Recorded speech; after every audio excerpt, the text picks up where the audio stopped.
these unrepentant people, these unfaithful people, these nasty, nasty humans, how, God, could you look at them and say that you are willing to forgive them for your sake? God, what are you talking about? For your sake? You're God. You don't need. And then it clicked. And then it clicked.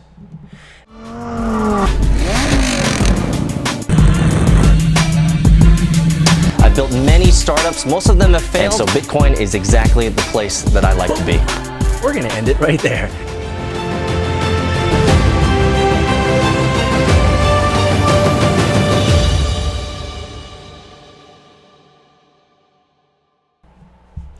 Whom do you need to forgive?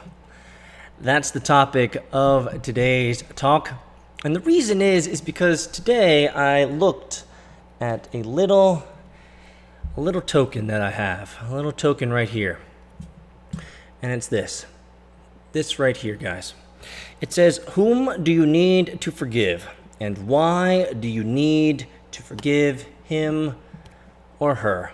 You see, this little token here that I keep up here on my wall, this token here reminds me, not every day, but I probably look at it at least once a week, and it reminds me of so many things. But this whole idea of forgiveness is something that is never really taught to us. It is something that is required due to the variables and situations of life. You see, I received this token.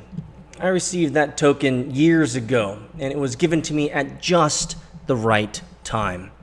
I'm not going to go into any particular details, but I had just come out of a situation that I was gravely wounded, spiritually, physically, mentally, physiologically, psychologically, everything above.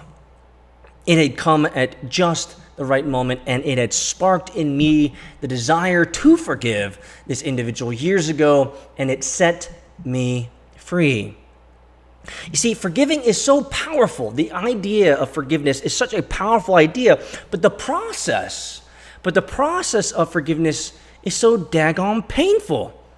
It's almost as if the amount of power that forgiveness has in your life is a function of how much resistance you'll get to not to forgive.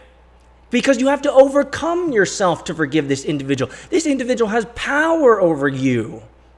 They have hurt you. They have maybe even in some ways destroyed part of your identity, destroyed part of who you are, destroyed years of work, years of sacrifice. Or maybe you just need to forgive someone who came into your life randomly and left a wake of destruction. You see, there is, and I want to be fundamentally clear here, there is so much power in forgiveness, and that's why I have that token that I've kept from years ago to remind me of the power of forgiveness. But let us not be under any illusion here. The process of forgiveness is painful because you have to overcome yourself. You see, there is a mystery that I have found in life around forgiveness. It's like you don't ever need forgiveness in everyday slights. And when that individual cuts you off in traffic, or your daughter or your son says something snarky, or your wife or your husband says something that you're just like, oh, that was kind of like whack. I mean, you don't need forgiveness in these everyday slights. It's only needed when you've been deeply hurt, deeply wounded. And I highly suggest if you've been in a situation like that and you need help, go back, search in my other podcasts, my other videos, go search for reprogramming pain. You should probably listen to that.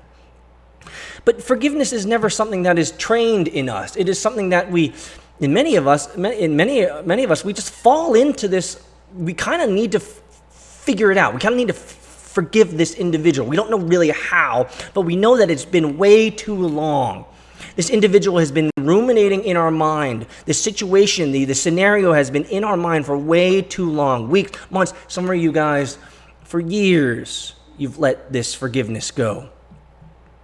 You see, again, nobody teaches us how to forgive. It's only after we fucking need it, and in some scenario or some event where we got fucked. Forgiveness, and I look at forgiveness in many different vantage points, but forgiveness in many ways is like, or not forgiving, is like jealousy. It's like jealousy. Jealousy is one of the stupidest emotions to have.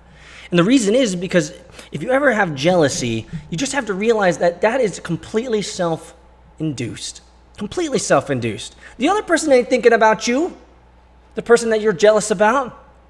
They're not thinking about you. They're not even considering you. You're not even within the realm of their conscious right now. And it doesn't affect them. Jealousy doesn't affect them. What jealousy affects is jealousy only affects you. It's all in your head. And that's the issue, the same issue with not forgiving someone, is it's all in your head. It doesn't affect them. They might have moved on, and they might have not even remembered how they have slighted you. They might never ever revisit that scenario, that scene, that event ever again. And you are sitting here in the wake of that event, of that hurt, of that slight years ago, and you're still all in your own mind. When I was writing notes down for this talk about forgiveness and the value of forgiveness, a quote came to mind. It comes from Marcus Aurelius. Marcus Aurelius, you guys know, Roman, he's the man, we'll just put it that way, Marcus Aurelius. He said this, he said, "We can choose to have no opinion about a thing, and not to be troubled by it. For things themselves have no power of their own to affect our judgments." Let me say that again. Marcus Aurelius said, we can choose to have no opinion about a thing, and not to be troubled by it. What he's saying here is it is okay, actually it is mature for adults to think about things and not let it affect them. This is one of the problems with the world today and mainstream propaganda media, mockingbird media, because people watch TV and it affects them in the real world. You see, so many people, especially in the political arena, the crazies who get caught up in the political game, the political shenanigans, the political fakery, the fake news, is they have chosen to have an opinion about a thing and to have that thing trouble them. You see, what a highly secure, self-aware, responsible, and mature individual does is they can choose to have no opinion about a thing and to not be troubled by it. For things themselves have no power of their own to affect our judgments. Forgiveness is such a thing. Forgiveness is something that is totally self-induced in you, in me, not in the perpetrator, not in the other individual who slighted you, who hurt you. They don't think about it. They don't care about you. They don't consider you. You know, I hate the idea of forgive and forget. You've heard that, I'm sure. I think when people say forgive and forget, it cheapens the event. It cheapens the hurt, and it cheapens the real pain of that event. It cheapens it. It's ridiculous. How paltry, how pitiful for someone to tell you, hey, just forgive and forget. You know what I'd say? Fuck you. Forgive, forget, fuck you. Forgetting removes the opportunity to heal or to reprogram yourself from that event. Again, I highly remind you, if you've been hurt by pain, go search for my other podcast called Reprogramming Pain. You probably should watch that in tandem with this particular video. But forgetting doesn't remove the opportunity to heal and reprogram. It also doesn't change the fact that something happened. A hurt happened. A scenario happened. You were fucked. You were hurt. Someone did you a disservice. Someone broke their promise. Someone didn't live up to what they said they were going to live up to. You were left in the dirt, in the muck, in the mire. You were hurt.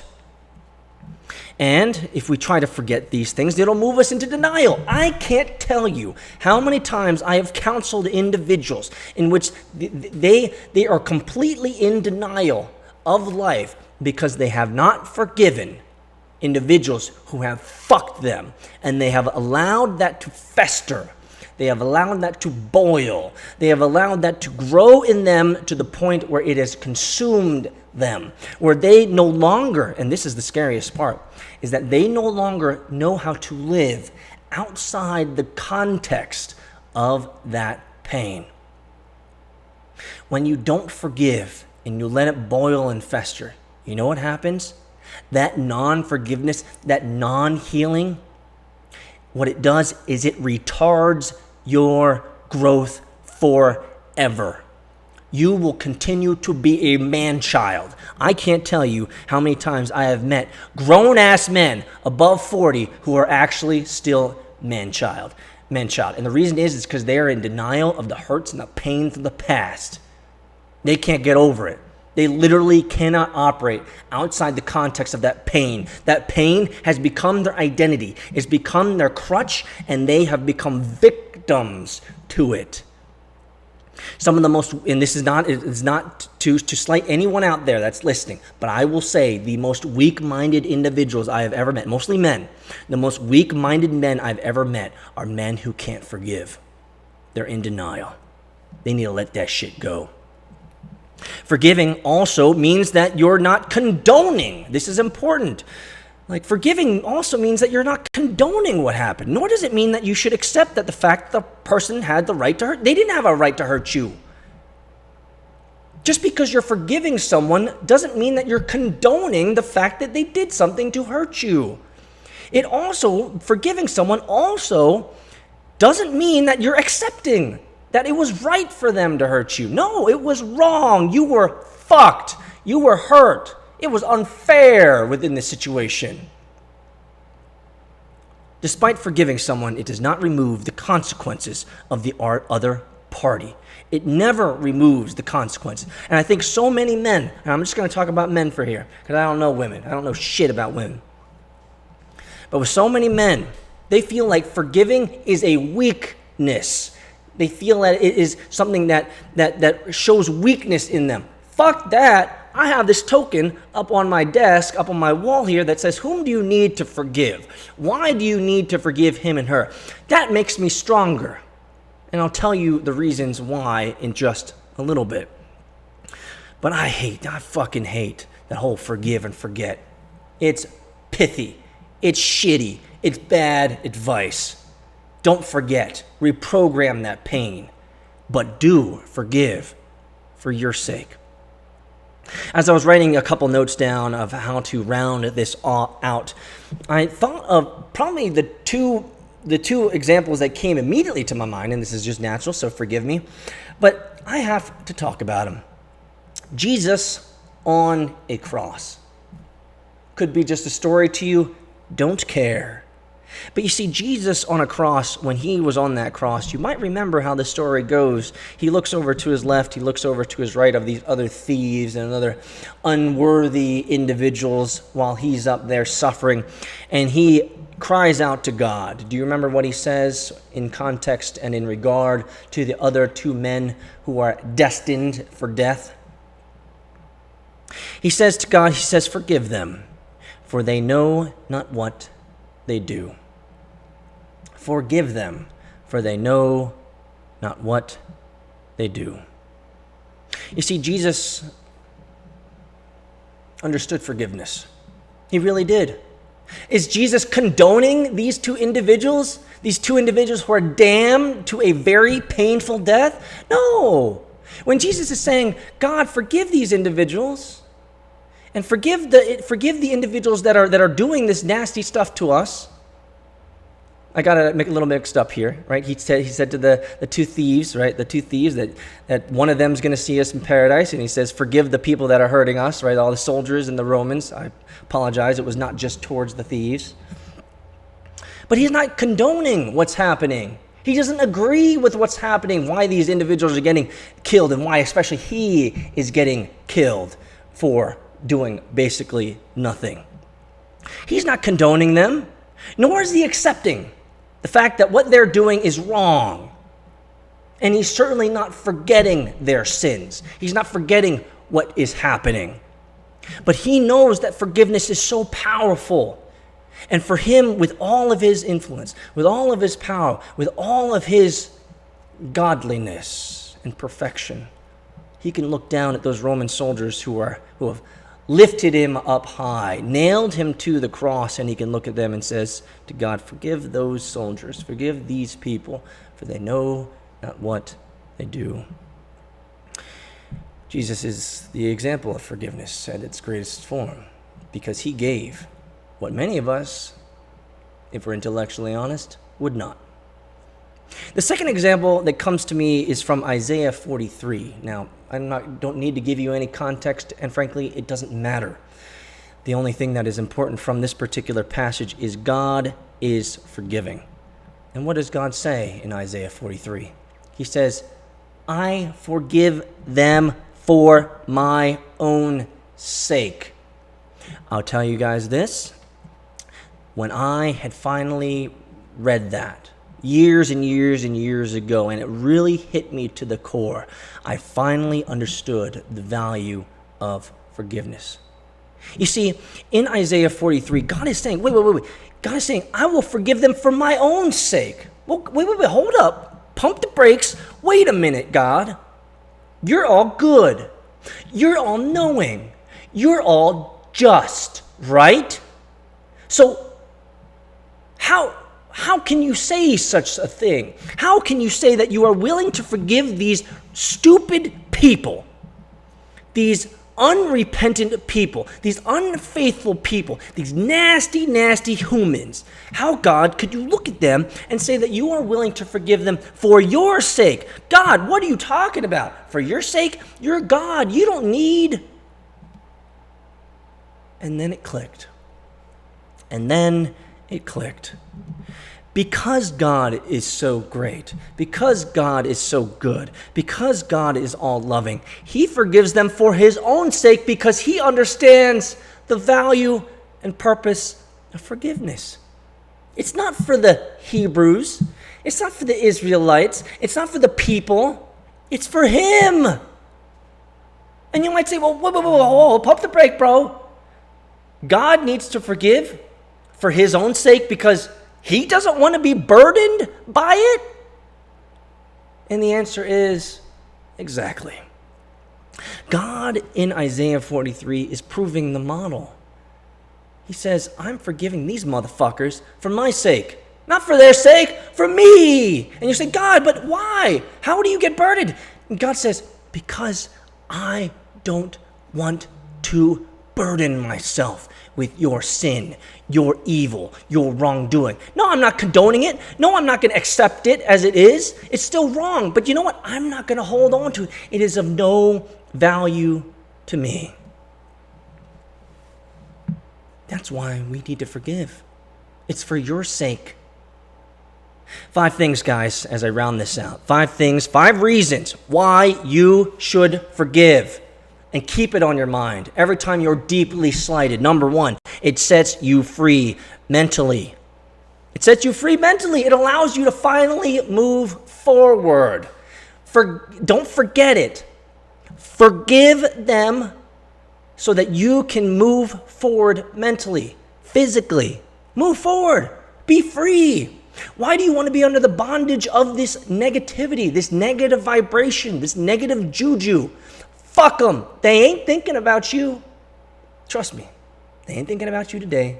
They ain't thinking about you tomorrow. They're probably not going to think about you tomorrow. But you're the only one thinking about it. They've moved on. Call it their ignorance. Call it their naivete. Call it whatever you want. Be free. Number 2, forgiving begins the healing process. It removes anger and malice from your heart. You want to know what eats away at people? I would know. I've been through phases. Anger, malice. Ooh. Feeling slighted. Feeling like shit's unfair. Wanting to take on a victimhood mentality where he should have, she should have, they could have, they did it, he wouldn't. It didn't happen. get over it. What did Robert Frost say? Life moves on, or life goes on. That's all. The guy knew life goes on. Life goes on. Begin the healing process. Remove yourself from it. Forgive so that you can be set free, and remove the malice and anger. One of the last times that I was ever seriously angry was in my teenage years. There was a moment, maybe I'll tell you guys this story in the future, but there was a moment when I was a teenager when I had let go of anger. It was one of the best decisions I have ever made. The best decisions I have ever made. I consciously decided to never tap in to the emotion of anger. I just said, it's not worth it. It's not worth it. Likewise, in my life, I've had to program things like, you know what? If you're fucked, if you're slighted, Peter, forgive so you can move on. Do it for your sake, please. Number 3, this is important. Number 3 reason why you should forgive, my friends, is you no longer live with someone controlling you or having authority over you. Why would you want to give your captor?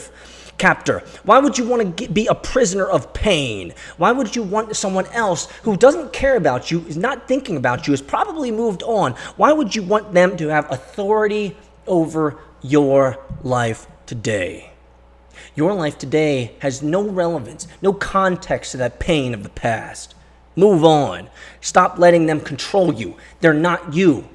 They'll never be you. Don't let them in. Number 4. The reason why you should forgive is it will give you peace. It will give you peace. And you will have stretched the muscle, the forgiveness muscle. The more that you forgive, the more that you will claim the power to forgive. Meaning, you'll be able to forgive easier. You'll be able to move on faster. Some people in my past have actually noticed, and they think that I'm superficial. They think that I just don't care. They think that I just don't have much depth to me because I move on so quickly. My answer to them is, why are you still hanging on? Why are you still hanging on? I'm moving on. I'm moving up. And this is something I've talked about so many times in these types of podcasts, is your friends will be your biggest constraints. Because as long as you're continuing to move up and move forward and forgive and get over shit, you will move faster than any of your peers. And they will end up looking at you strange and wondering, wow, he doesn't care. I mean, that was kind of fucked up what happened. Is he really all right? He's moving on pretty damn fast. It's because time is of the essence, and time is now. I don't have time to waste. I don't have time to let someone else control me because something shitty happened in the past. Why? I've talked about this. Go back to one of my other podcasts, being a prisoner of the past. Don't be a prisoner of the past. And number 5, which is the most important, at least for me. The number 5 reason that you should forgive is because now you can use your hurts for good. Now you can use your hurts for good. Some of the greatest moments of human experience that I have ever had, of me connecting deeply with another individual, is through the act of revealing to them a pain in my past so that they can see that they're not alone. They're not alone. That this has happened to others. It's happened to me. I've been fucked just like you. None of us are any different here. We've all been fucked. We've all been ridiculously hurt, guys. But now, only when you can forgive, please don't miss this, only those that have been able to forgive the pains of the past, the individual of the past, can use that pain for good. You know what I'm talking about. You know exactly what I'm talking about. Some of the greatest testimonies, some of the greatest television programming, some of the greatest moments in media history have been when individuals who have suffered uncalculable pain forgive the individual, forgive the person, forgive the entity, the group. Reminds me of trials, any type of trial, where the mom or the dad or the brother or sister is standing there in the courtroom facing the murderer of one of their relatives, friends, family members. How many times have you heard of that? How many times have you seen that? And with all the pain, with all the hurt, it's rare. But when that individual, let's say it's the mama or the daddy, they stand there and they look at the murderer who killed their son, and they look at them and they say, I forgive you. May you go with God. That's all they have to say. Because they are of a higher vibration. These individuals are a higher maturity. They've learned the value of forgiveness because it sets them free, number one. It begins the healing process, number two. They will never allow that murderer, that pain, to have control and authority over them. It allows them, number four, to have peace and even more power to forgive others. And number five, now they can tell a grand story. Now they can have a life testimony of how they survived pain and hurt and suffering like no one else. And they're still alive. And they are now an encouragement to me and you. So the question for me, and the question for you, and the question for anyone listening today: whom do you need to forgive? Why do you need to forgive him or her?